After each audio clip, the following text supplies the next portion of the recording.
Welcome back to Unscripted Exchanges. I'm Cole, one of your hosts, Cole Hazenfield, And I'm Hayden Huber. What is this, episode 4, 5? I think this is four. Don't test my memory, okay? Because I already screwed that up a couple times. I think it's 4, episode 4. So it's episode 4, volume 4. We're only getting better with each and every one. Oh, it's like fine wine, right? Is that what they say? Fine wine? Yes, sir. I usually drink the cheap wine, so we're gonna get to that. Like gas station wine? Gas station wine. Yeah. All right, hey, it's like the $16 for two. Yeah. You're a baller on a budget, as they say. Pinot Noir, Pinot Grigio. Hey, that's not what we're talking about today, but yeah, I'm a Pinot. You're Pinot talking Noir to the fan. wrong person if you want to talk booze. That's just not my forte. They will have to bring on a guest. Yeah, I've been out of the game way too long. Yeah, well, shout out to my mom. She introduced me to Pinot Noir, so shout out, Mom. Anyways, today we're going to get into some spicy, saucy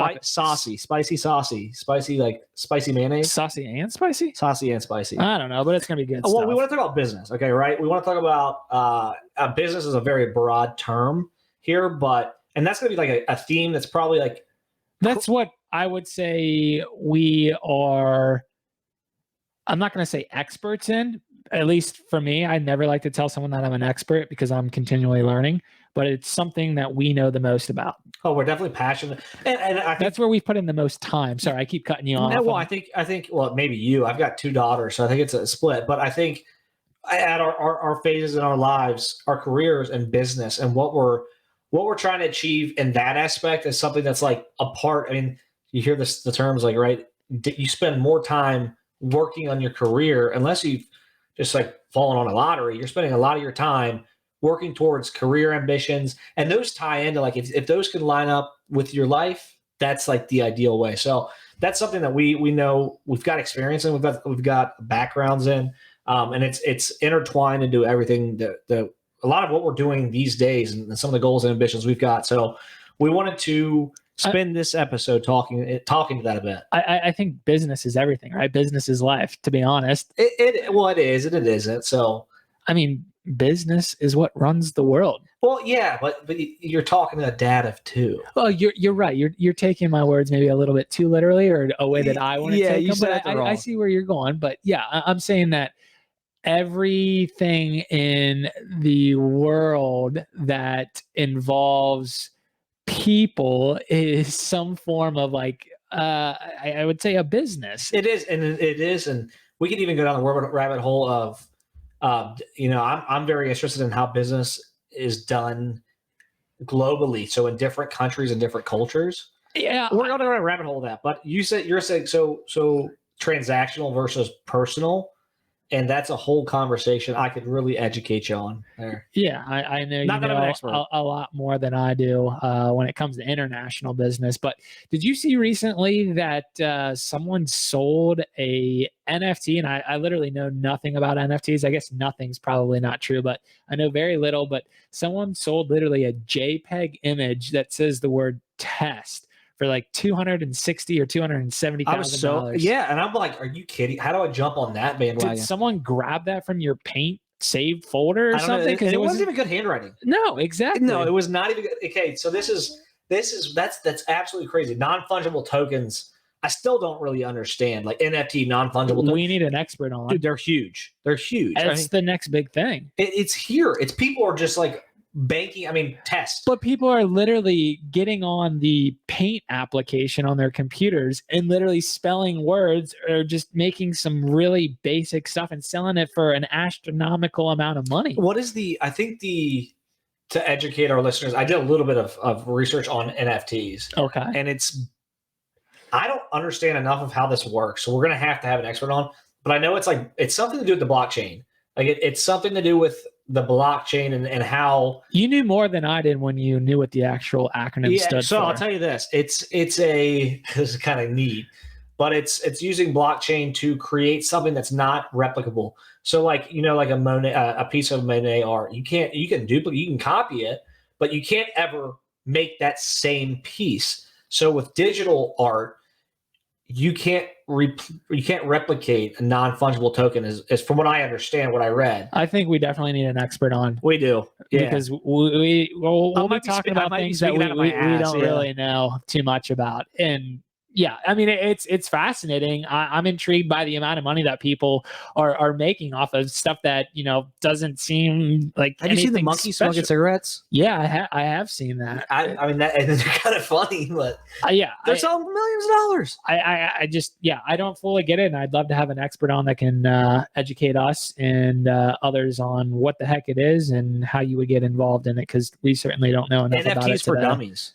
Yeah, and we could be the dummies. maybe we could write a book on that or something. I'm sure there's already a book out there. Yeah, though, but NFTs for dummies. It just got released. hey, I mean, if you're willing to, just get on your computer, scribble, and sell it for money, then it sounds like you can be pretty successful with Capitalism. that. Yeah, it's a beautiful thing. Isn't that what's great about our country, though? Like about business in general, is the capitalistic nature of it. I am 1,000%. And I know you're super passionate about that, because it's like, what better way than to be able to go, okay, how can I make money? And that's a perfect example. How can I, and don't get us wrong here when we say, in my opinion, isn't money doesn't, you hear the saying, well, money doesn't bring happiness.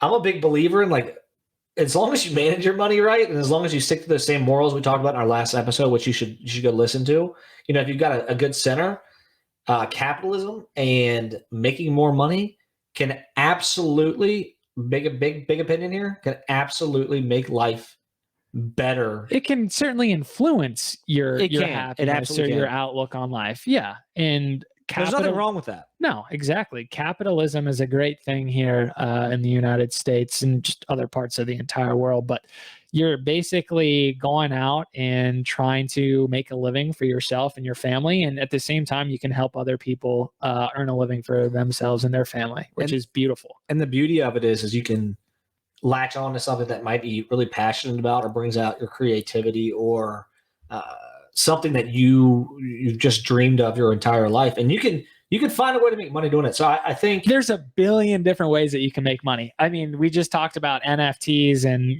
we're still learning about that. But I also saw recently, which is just completely crazy, but I guess if there's a buyer out there, you can sell them anything, whether or not that I would be willing to do that. But I saw a lady selling her flatulence, like farts, for in money. a jar. Yeah, for money. Like, who would in their right mind ever come up with that business model and want to sell that? And on the flip side, who would buy that? Well, how would you be able to verify like the fart was in there? That's a great question. So that's where my brain went, is like, you always like, that's like the funny joke, like catch the fart and throw it at somebody, I guess, when you're kids, right? But like, how do you, so you're telling me, like, what are there different, like, do you get asparagus farts? Do you get like, I guess she was basically, and it was a female that was doing this, would bottle them up in a jar, and she probably named them based on like what she had for breakfast, lunch, and dinner. Like but the eggs fart. My question is, like, as a end consumer, like, who's searching for bottled farts on like Google? Like, who wants that? Where could you buy that too? Like, I mean, if you were a retailer, would you carry that at like Five Below? All I know is she made a astounding amount of money. I think the article said over like $200,000 in a year. But the thing is, she ended up having that's crazy margins, though. I mean, the margins are nuts, right? Exactly. But I think she did have a health issue. She had some, stomach issues or pain, and she went into the doctor, and basically they told her that, this isn't, a healthy thing to do, and it wasn't a viable business model to keep bottling up, her flatulence. Maybe she was just eating a ton of White Castle. I mean, she was loading the gun. I mean, if you were doing this for a living, like, what would you eat to, let things rip? And look at that. That's another one. Yeah, let it rip. Add that to you better the be list. counting. You better be counting. Yeah, whoever's got that total count gets a gift from us. Do you think her life's motto was "Let it rip"? I don't know, maybe. Literally, let it rip. But seriously, I guess you got to be consuming like White Castle, just some really probably unhealthy food. I got to think about some like beans. What would beans definitely? You have to beans, like refried beans. Yeah. For sure. Like a lot of them. Like a bowl cottage every cheese. like 2 hours. Cottage cheese. Oh my goodness. Definitely something that wasn't good to do. And I think she found out pretty quickly, but I guess she did it long enough to make over $200,000. I can't believe it. But again, it goes back to the whole point Would you sell your farts if you could make that much money? No, yeah, I have certain principles in life, and that's certainly that crosses that line. It does cross that line. I mean, I'm not going to be, even though it sounds like I'm judging. Like, if that's what she or you guys want to do, go ahead and do it. But I'm not doing that. Like, yeah, another question you could ask me is like, do I want to get involved in pornography or something like that? That's of course like a right. You can make a ton of money do it, but that's but just I'm not what I. Yeah, it's not what I want to do. Yeah, exactly. So would you? Absolutely not. Yeah, absolutely not. And but again, teach their own. Exactly. Teach their own. That's capitalism. It's come back to capitalism. Hey, if you're happy doing what you're doing and you can find a way to make money, I think that brings up an interesting. And one other thing, I know I cut you off there. I think it's about the third or fourth time I've done that in the past couple of episodes. Just let her rip. I'm working on it. She no longer bottles up her farts or flatulence. I'm trying to be a little bit PC there, but no, her farts. She's actually selling NFTs of like fart like jars. So I think her business model continues. It's evolved a little bit, but in the form of an NFT. Hey, didn't we talk about that in the first, second episode? We talked about how businesses can evolve. I mean, I guess she figured it out. Maybe her plan long term was just to build a successful business, and in between that, she realized if I can fart and make money, like let's go down that rabbit hole. I think we need to find a way to get her on the podcast. Would be such a good one. As long as she doesn't fart during the podcast. Yeah. If you're out there, I'm sorry I don't know your name. I forget. We'd love to have you. We would love to have you on. Let's make it happen. I honestly want to know how you identified that target market. Yeah, for real. That's what I want to know. But yeah, back to capitalism. That's just a big topic to unpack. Like, what are your stances on capitalism, and like I guess business is another parallel with that. Like, what do you like about running your own business, because you've had prior experience running Parody. So why am I like passionate about it? Why do I want to run my own business? Why is that something that's like a big part of my life, is what you're asking? Yeah. Or if you're new to maybe wanting to run a business, like why would you get into it? I know those are kind of two separate questions, but you got to have that why. I mean, you can, and it can't be wishy-washy in my opinion, because if you're going to go after something, you have to understand exactly what you want out of that. Yeah. And it can be, again, it can be a passion project. It can be a social media account. It can be bottling your farts, whatever it is you're going to do. For me, as a man and as a person, and why I personally like to it, and I say the word personal a lot there, by the way. I'm gonna try to look for a different word, but I enjoy being able to set the tone, and I enjoy creating my own future. So it's not necessarily just, it's not only about entrepreneurship. Not everybody's going to go out and run or build their own empire, build their own business. No, that's not good for society. No. You want people that, are there to make sure things are running well with a particular company. I mean, that's where I am in my life. Like, I do not own a business, but I'd like to get involved again as being a business owner or a co-owner. And yeah, it's certainly acceptable to, but you're making an impact in where you're at right now as well. Yeah. And for some people, and I think when you get into this topic of business, people I hear jump to entrepreneurship, like, right. And I'm a born entrepreneur, but you can also be entrepreneurial in the avenue you're in. So I guess backtracking to like my passion and the reason I believe so much in it is one reason. Number one is with capitalism, which the understanding of capitalism is that you can grow something to as big as small as you want, and it's under your control. Now, obviously, you've got we live in the most capitalistic country in the world, in the USA, and I'm super super excited to be here and be living here. But you've got, if you don't like it, get out. What? I had to sprinkle that in there. If you don't like living in the USA, get out somewhere else. Yeah. That's fantastic. Not to downplay any other countries, but I think I live in the best country in the world. Amen. So I believe that there's a fundamental beauty in that control over your livelihood and the control over how you live how you go about things. And whether you are just starting off, whether you come from a not so come from less means than somebody else, whether you grew up in a household that you had plenty of money and you never wanted for anything, or you came from a less well-off background and you had to work tirelessly to get where you want to go. I obviously understand that's a very touchy topic. There are people that are underprivileged and stuff like that, but I do think it gives people the opportunity. Capitalism does, especially business in the ever-changing world we live in. This day and age, 21st century, there are so many opportunities out there to be able to take advantage of that. So the point I was making, Hayden, to wrap that up is, for me, in my life and what I've seen, the beauty of, and growing up in an entrepreneurial household too, seeing my dad and family and other friends. I've got family up in Michigan and friends like you that have, and I've done it and I've gone down the entrepreneurial path. It's not for everyone, and it can be done in different facets, but I like to build and create myself and get and create value. So there's that benefit of, if you can offer something that's going to make a tad bit of difference, it's going to create value, and value doesn't necessarily have to mean that you're creating something that's going to feed the hungry.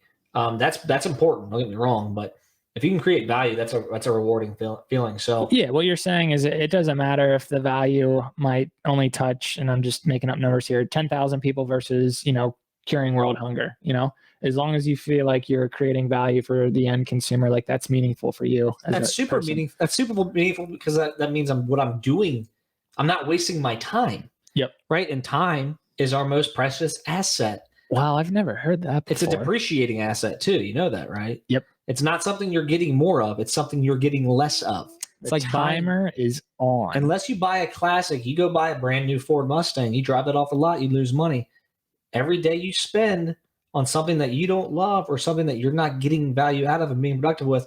And that's where I love business, is that you can find different ways to do that. And of course, again, going back to capitalism, it's a very exciting way to think about the world we live in, and especially the country we live in. I think there's a lot of adjectives that you could apply with capitalism, but yeah, I agree with everything that you said there. For me, just being, an entrepreneur in the past myself, it's really rewarding to, one, create things and break things and learn from them, and being able to share that out with the world. And that's not to say that you can't get that, working a 9-to-5 job, but historically speaking, when you are working, that 9-to-5 job, you're being told, and I said, more times than not, you're being told what to do. Now, when you're a business owner, you kind of get to make those decisions yourself, trial and error at times. But I guess to kind of tie this all together, you want to make sure, no matter whether or not you work for a company or you have your own company, you always want to make sure you're starting with the why, or the business problem, because if it's something that a customer doesn't have any issue with, and it's like, well, why am I building said product or service, which I guess can be debunked after we learn someone's selling flatulence online, but maybe that does solve some type of customer problem, but I really don't know what kind of customer problem they're having. Fart fetish. Yeah. Wow. If you're not getting enough of them, there you go. There's your target market. I still want to understand how she narrowed that down. So I guess the one good takeaway from that is you can literally do almost anything. So I'm not gonna contradict you. I'm gonna question your comment on entrepreneurship, because I think that is not something that I want people to hear us saying that's the only route. And that's not what you're saying, correct? You're just saying for you as an individual. It's absolutely the only route. Oh, yeah. No, you're right to bring that up. It's certainly not. But you and I definitely are like-minded people. Now, we have our differences. But yeah, we're kind of, we've been bit with the startup bug, and that's something that we like to do. But there's certainly meaning to working that 9-to-5 job, and we certainly want people out there that are motivated and want to do that. Listen, and there's a lot of people out there. Yeah, exactly. And you can get a part of an organization that you're part of that team, and you're leading a team, or you're innovating, and you're creating that entrepreneurial spirit within inside of that. So again, me and Hayden, we do have that bug. We've had it. We've run our own startups before. And I totally agree with you that that's something once you've got it, it's hard to shake. It's hard to shake. Yeah, it certainly is. But you brought up another good point there. Some of these larger corporations have understood that you still want to kind of create that, startup mentality, and you start to see more and more places do that. And where I am today at Kroger, we kind of are under that line of thinking and philosophy, where we do want to try new things, and it's a collective group of people that kind of come together and want to build something new and solve customer pain points or problems in the grocery industry. So kind of contradicting myself, there is less of, okay, this is a top down order coming from the CEO. It's a lot more customer research that's going on, and feedback that we're receiving. And then, a whole bunch of smart people put their minds together saying, hey, we've received this. We think that we can do X, Y, and Z to solve said issue. And that's a really fun thing about where I am today at Kroger. And I know a lot of other companies are operating under that as well. I appreciate you. Like, you hit that. And I'm going to kind of throw you a different question about business. Why did you choose to go after, I know we talked about this previously. I would like to understand more, Hayden, I don't know this. Why did you start a e-commerce clothing company, and where did you see a lot? What did you learn? Maybe maybe two things you learned from that experience. I think you've touched on it, but maybe elaborate a little bit more. And where did you ultimately like see your shortcomings? Because I can answer that for parody, but I'd love to understand why, and where did you find success and learn, and where did you see some shortcomings with that, and third question. So these are multiple. Man, you're asking me a lot of questions here. I got to keep track of all these. These are coming. They're all good. They're coming organically as I think about it. And why are you still so excited about entrepreneurship? Well, let me start with why I'm so excited about entrepreneurship. One, it's getting out there and learning and starting something new. And you can say that I did this. Now, don't take that too literally. You definitely need to partner with people that can help run your business more times than not, that is. But it's super rewarding and meaningful for me at the end of the day when I lay my head down saying, hey, I went out and tried to solve this problem, and I'm responsible for it. And at the same time, if you have some employees, it's really meaningful to say, hey, I've provided these people, opportunities to help out, others solve said problem, and partner with me. And that provides meaning and value in their life. So that's why I'm just always excited about, entrepreneurship and just startups in general. Well, one thing to add to that, you get to pick when you're an entrepreneur, right? Or you're a leader of a business, you get that opportunity to choose who you're surrounding yourself with to bring into that fold. Yep. And so then you're not going, well, let me just pick minions. Let me find people that are very good at this and very intelligent at that. And let me find somebody that's an expert at this and I'm not. And then you get to bring in like-minded individuals. I will interrupt you though and kind of counter that. I don't know if you necessarily need to always bring in like-minded individuals. It's good to find that healthy balance. Like you and I, and I know I probably took that a little bit differently. You took it more literally. What I was getting at, and you can finish, was what I was getting at is like-minded as in they see the problem you're trying to solve. Yeah. And they're behind it. Exactly. Yep. They have that shared vision or mission. Shared, I can't speak today. Shared, just let it rip. Vision and mission. There we go. No, mission. Man, it's mission. My brain is broken today. That's all right. I got it out there. So yeah, I think it's super important to make sure that, you are bringing on the right people. You want to make sure that they have, the shared principles as well. It's probably a better way of putting it.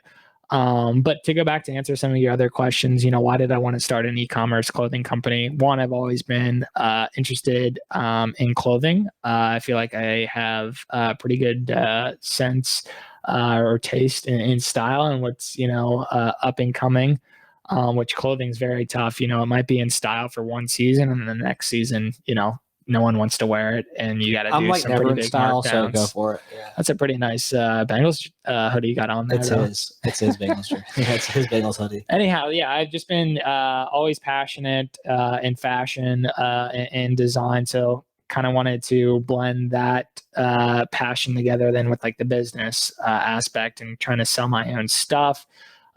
Which this will kind of tie into your question around like shortcomings. You're like, what did I learn? Just because you build something doesn't mean someone is going to, come out and buy your product, whether it's a physical good or a service. That's not to say that I didn't have transactions. I certainly did, but definitely didn't grow to where I wanted it to be. So that was a pretty big lesson there. And it also ties into, what business problem am I solving, or customer problem, am I solving? And I don't know if I had a great answer for what problem I was solving, other than I thought that there wasn't a great lifestyle clothing brand in the market. Now, I was inspired and motivated by like Life is Good. Always loved that company growing up. Mom and dad always bought me some t-shirts and hats.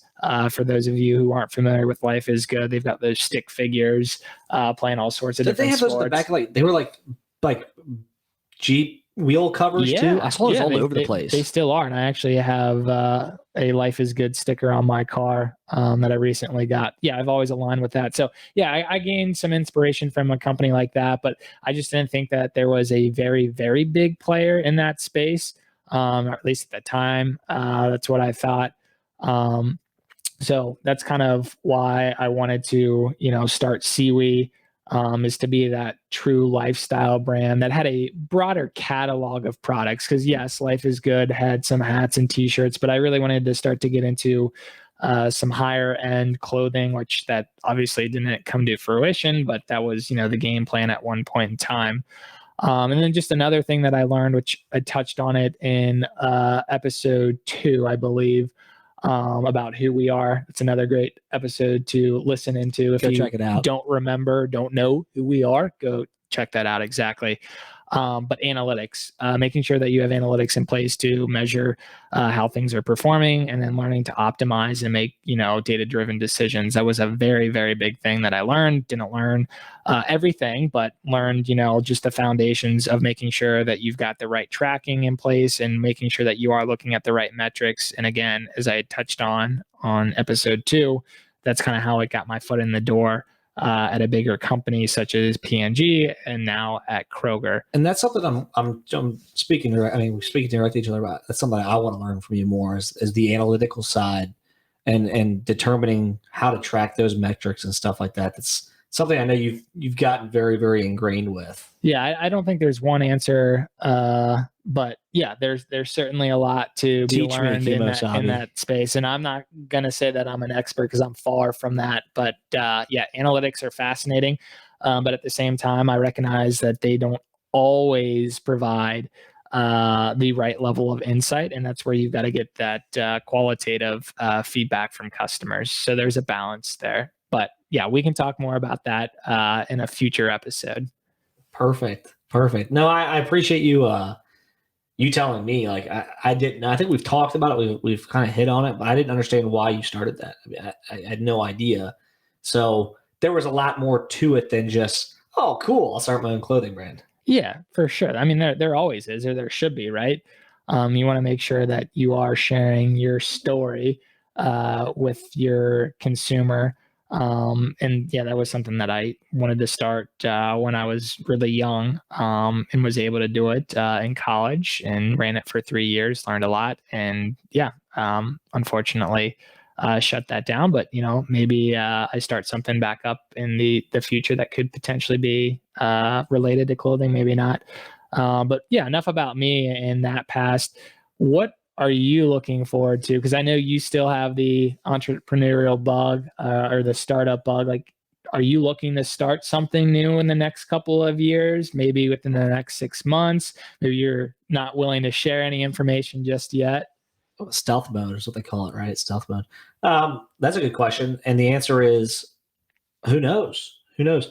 If I find something that's a great idea and I can latch onto it, I think this was a good way. Starting this podcast and getting together too is a great way to get that going. I think the answer most likely is yes. It's just got to be the right opportunity, and then I'll jump for it. What would the right opportunity or the right idea be for you? Or like, what are some characteristics? Well, it's got to have value. There's got to be a need for it, and I think that's something that you have to dive into a little bit more. So certainly, that goes back to what I said around finding what that customer problem is and starting with that. I think I can tie it back into my success and where my startup, my previous company, where we had success and where we didn't have success. Hayden was in a few different areas, understanding some critical things going into it, but then missing the boat, literally and figuratively, like on where we needed to go to get that value across and also bring in new consumers.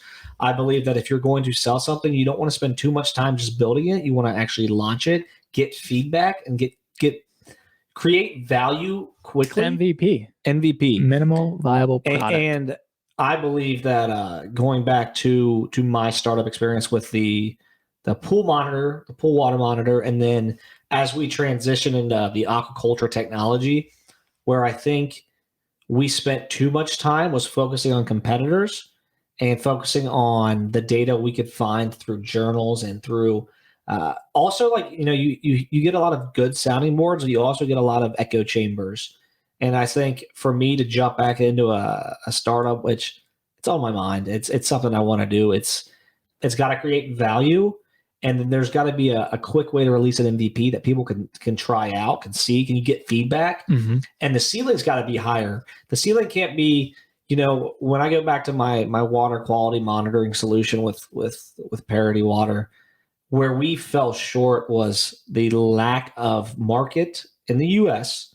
There's not a lot of shrimp farms and fish farms and indoor aquaculture. So recirculating indoor systems there's not a lot of that. There's not a lot of space. I mean, the southern part of the United States, you've got to be in certain climates or you can do it indoors. But you've also got to have that need. You've got to have the right price points. And we were missing the biggest critical factor of that was there was not a big enough market here for what we were trying to do. And to take that overseas, we needed to have a completely different approach. Because, over in Asia, down in South America, Central America, Ecuador being one of the largest shrimp producers in the world, as far as farming and output, you've got to be able to compete at a very low price level. You've got to deal with like cellular connectivity. You've got to deal with all these different factors.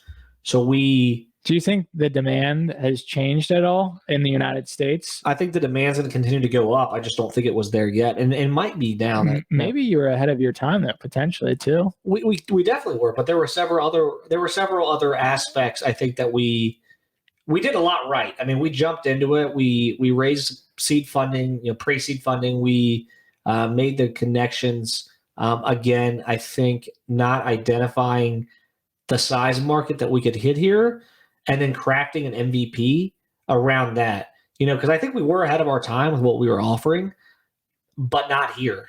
Because the market demand wasn't here for a monitoring system that was that first of all, that expensive. It was very costly. And farming as an aquaculture space, fish and shrimp farming specifically, are behind the times as far as technology goes. So agriculture, and this is where I'm getting into a little bit of the weeds, but agriculture is, believe it or not, one of the most technologically advanced industries in the world. I mean, the equipment, the technology, the science, it's unbelievably light years ahead of fish and shrimp farming. Aren't people building vertical farming, I think is what they call it, where they're like towers and it's not actual? Absolutely. Yeah. And there's it's not farm, I can't remember, it's Farm Fresh or something. There's one place in Wisconsin actually that we interviewed one of the founders of. I can't remember the name, to save my life, but they have an indoor, it's a horticulture. They're growing plants, but they have a indoor salmon farming, and they have like recirculating systems where they're using salmon poop to fertilize the plants, but it's all indoors. It's in Wisconsin. We might have to take a field trip there. Unbelievable. So, moral of the story is, I guess for me, yeah, I do want to get into it. And there's things I've learned not to do. I've also learned a ton about like, hey, what are those things that you've learned not to do? I don't want to get into hardware. I'm right there with you. I don't want to get into hardware. And that being, I don't want to build my own hardware. You can have cross correlation with software that's supported by hardware that's already out there. But I don't want to create software that becomes an addiction to users, just like we talked about in our last episode. I want something valuable. So I think the software space for me, whether it's an app, whether it's an integration, it's got to be something that for me is software based. Yeah, for sure. It can and so hardware was one of them. Just the amount of capital it takes to go into that, and I would say, again, the passion behind Parity Water was huge, but I think we would have approached it differently if we thought a little bit more about, we went from the pool monitor and we just switched and we went, and it was great, and we raised money, and I made unbelievable connections, and my team was unbelievable. But I would say to jump back into it, it's definitely something that I would look more, the software side specifically, strictly software, and understanding that like I'm in the US. Yep. So I've got to have, eventually I want it to be global. I want a service. I want to be, I want something that can be expanded internationally, but it's got to be an opportunity that's, I'm in my backyard, so to speak. Yeah, I think you're dreaming big there, and I think that's awesome. I think there's going to be big things that come your way. Big dreams only on here. Big dreams only. Yeah, I love it. Yeah, no, I would have never guessed, but I agree with you about the whole hardware thing. I think it's tough having physical goods. And yeah, certainly everything these days seems like it's, in the digital world or some type of software. So it'd be interesting to get into that space. One last thing I would add too is one of the things I did learn is it's great to swing for the fences. You want to have these big aspirations, but we talked about this before. When you're going to go for something major or something big and something game changing, right? You got to go all in. That's my philosophy. Always you got to go all in. You got to be committed. You got to be invested in it. And it's not just money, it's time, consistency, it's discipline, it's consistency. And you also need to break it down into smaller steps, meaning I want this, but if I don't plan on how I'm going to get there and adapt along the way, you've got to have a plan for that. And so like I would say to listeners out there, one of my new philosophies, and one you should follow if you're thinking about starting your own business or starting a career path, is be okay with the work it's going to take to get there. Don't change your end goal. It might change, but don't change your end goal. I think taking those small steps, you take enough of them towards the right end goal, I think that's huge. Yeah, you're talking about hitting some milestones and gaining that momentum on your way to your end in mind or your goal. Hit a few base hits. Hit a base hit, then steal second, go for third, and round for home. But if you're swinging for the fences right off the bat, that's great. But you got to be okay to lay. You got to be all right with laying down a bunt sometimes. Now, one last thing before we wrap things up for today, I would also, from my experience, and again, you're going to hear other opinions out there on this, and really the big one that we hear is when you're running your own business or you're getting involved in a startup, you got to work, ridiculous amount of hours, 80, 90 hours. I think that's complete bullshit. Do I think it happens a lot? I don't know if it happens a lot. I don't have an actual data point on me, but I think a lot of it is probably smoke and mirrors, or it's not truly 80 or 90 hours. Someone might log, a conversation that they're having late at night, whether that's over text, emails as they're working. And if that's your definition of working, then so be it. But when you hear that people are working, 80, 90 hours, that just doesn't sound accurate. And if it is, that just doesn't sound, healthy or sustainable. Healthy. Yeah, not at all.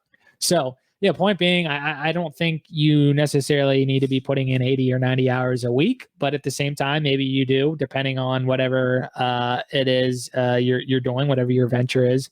But I know for sure that I was not putting in 80 or 90 hours a week. And hey, maybe that's why I didn't succeed. Well, I don't think that's it. I think to that point too, you made a good point. Actually, on our last episode, you talked about deep work, and I like to tie that back in because I think what I hear you're saying, and I agree with.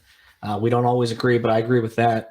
If you're focused and you're trying to accomplish a task or an initiative or a project, and you use that deep work kind of mentality, meaning you give it your attention, you take the time to prepare yourself for that. You don't need 80 or 90 hours. And time doesn't necessarily mean that you're producing anything of value. If you're, again, I 100% agree, is that some people, they might need 80 or 90 hours. If you're a farmer, you have to spend a lot of physical time taking care of the pigs, work with the cows. I mean, there are some jobs and businesses that you can't get around that. Yeah, but there's a lot of things in life that's a cop out, is what you're saying. I mean, yeah. That's what you're saying. I guess so. Yeah, there's no need for me to be PC on that, but yeah, I think we've all heard it. Oh, I work 80, 90 hours a week with my startup. That to me just doesn't sound accurate, but yeah, to each their own. Doesn't sound appealing either. Yeah, exactly. Well, I say we wrap things up. I think this is another great episode, though. Got into a little bit more about business, some of our learnings and wisdom. Again, we're still learning, and it sounds like we might both get involved in new ventures down the road. But again, we don't really know what the future holds. If I could predict the future, as I tell people, I wouldn't be sitting where I am right now. But you never know. No, I 100% agree with that. I think big things are coming in different facets for us. Obviously can't predict what that's going to be, but stay tuned and we'll keep grinding for it. Catching Green Lights. Good book, by the way. That's a great Can we get book. Matthew Mcconaughey on here? Yeah, let's do it. All right. Matthew, if you're out there listening, we'd love to have you on. Cole and Hayden fantastic here from book, Cincinnati, Ohio. Yeah, look at that. We're doing free marketing for you. Well, cool. Let's wrap things up for today. I can't speak over here. Well, it's your mission. It's just your vision today. Yeah, I guess so. So thank you all for tuning in. Really appreciate your time. Can't say thank you enough. And as always, have a wonderful week, and we'll talk to you guys next week. Thank you, guys.